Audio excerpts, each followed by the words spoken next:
Hello and welcome to Take Time. I'm your host, Patrick Marlett.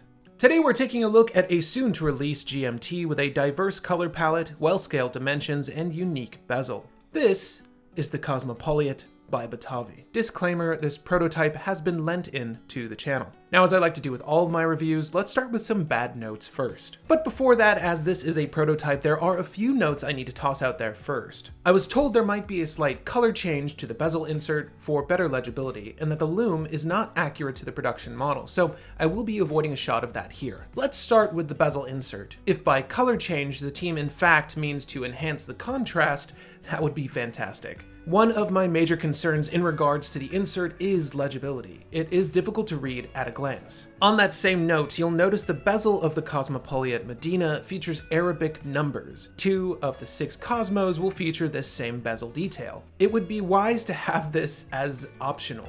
The look is great, but I'd personally find Arabic numerals, that's confusing, Western Arabic numerals more practical. This case is rather unique. Instead of going with the typical approach, high polished beveling with brushed lug tops and case sides, they did the exact opposite. The look is genuinely intriguing. I initially thought, did they make a mistake?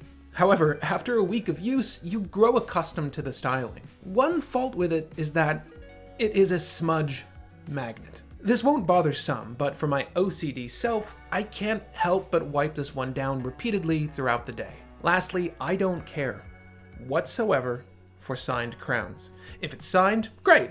If not, equally great.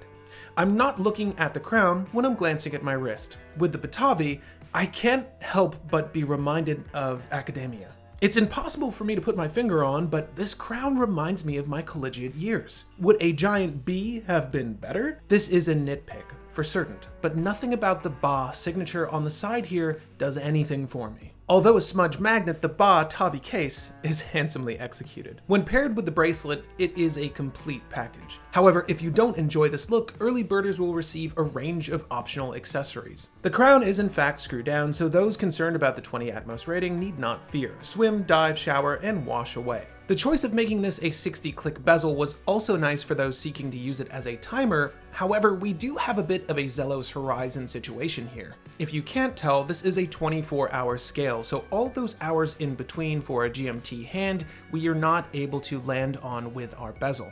Although I generally prefer 60-click bezels, I believe a 120-click would have been advisable. The bracelet itself is well made, with a capsa-pin system holding the links in place. Not preferred, but a cut above cotter pins. One detail I wish was changed here would be that the sides of the clasp followed the detailing of the links, polished from one end to the other. However, the clasp itself is well constructed with an adequate amount of micro adjustments to comfortably size the bracelet to your wrist. Let's get to the real reason you're watching this though, the sapphire majesty that is the Cosmos bezel. When I said unique off the top of this video, it was not in reference to the Arabic numbers, but the color pairing seen on the entire Batavi range of Cosmos. Not every brand is willing to be as daring with their color palettes. The only other company I can think of that's wildly adventurous with their entire range is Ferrer, using every crayon in the box. I love seeing another brand step up to make the watch world a color-rich place. The Medina being an awesome example of this. Now before I get to my verdict, let's take a look at the Cosmo on my 7¼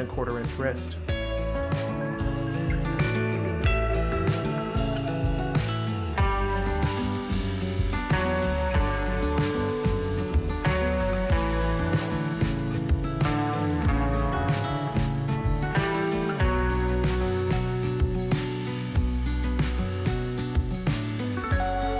All in all, the Kosmopoliet by Batavi is an awesome Kickstarter project to start off the 2020 year. From its sapphire sandwich enclosure to the sandwich dial and gorgeous handset, the team over at Batavi effortlessly accomplished something that feels familiar and yet exotic in design. Hopefully we'll see a few of the changes mentioned here in the finished product, but otherwise, great work and best of luck with the Kickstarter. Again, my name is Patrick Marlett, and thank you for the time.